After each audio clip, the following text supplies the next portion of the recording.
but a humble servant to a more deserving master. Of course, Sleek One. This one does not need a temple to bend his god's ear. He will gladly ask for Rajine's favor on your behalf for a humble offering. Or perhaps you wish to hear a sermon. This one can provide objects of faith as well. King of Thieves, one of your faithful seeks your favor. This one humbly begs you spare a fraction of your ample sleekness for their benefit. Ah! There is a fresh glow about you. You are nearly as dashing Dasalzo once was. Ha! You jest!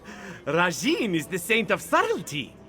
You will only ever know his presence if that is his desire. But he is always there, an unseen shadow. Trust Zaham. You are in the thief god's good graces. Come closer, Walker. And this one will regale you with a tale of Rajin. Long ago, on a night of new moons, the dark was so thick that shadows stretched to oblivion. No one dared to brave the night, but one crafty thief. He chose to walk the strands. Just so. On this night, they stretched through the lunar lattice and led the thief toward the faint glimmer of the stars, except the dancing lights were not the stars, but twilight caught in a realm of spun silver. Within, silky voices argued.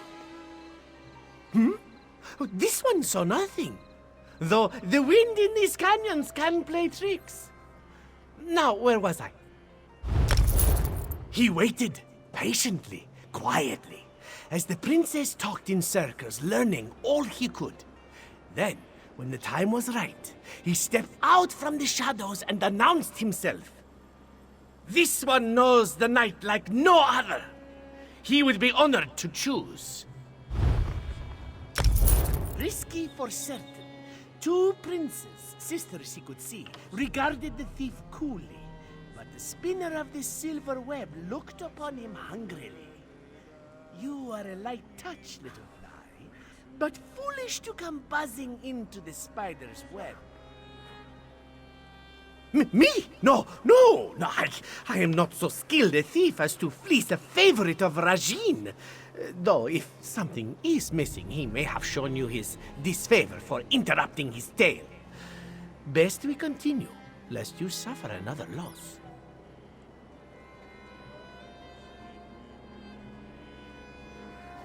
A secret kept, a secret gained. Very well. Now, where did we leave off? Seeing now that the thief was one of her chosen people, the Prince Azura stayed Mafala's hand. By your admission, this one knows the night better than any other. Who better to decide? Or do you fear the truth will be too ugly? All three princes agreed that the thief was a most worthy lover of the night. And each told him why they were obviously the best choice. When all was said and done, the thief knew his decision. Knowing she was as vain as she was dangerous, the thief approached Mafala and heaped on her great flattery. My prince, it was the night itself that led this lover to his mistress, so that he could steal a kiss. And so the thief embraced the night. And more so, the thief deftly ran his hands about Mafala, brrring sweet nothings in her ear, until his fingers touched upon the thing that really caught his eye, a ring on the finger of her 8th arm.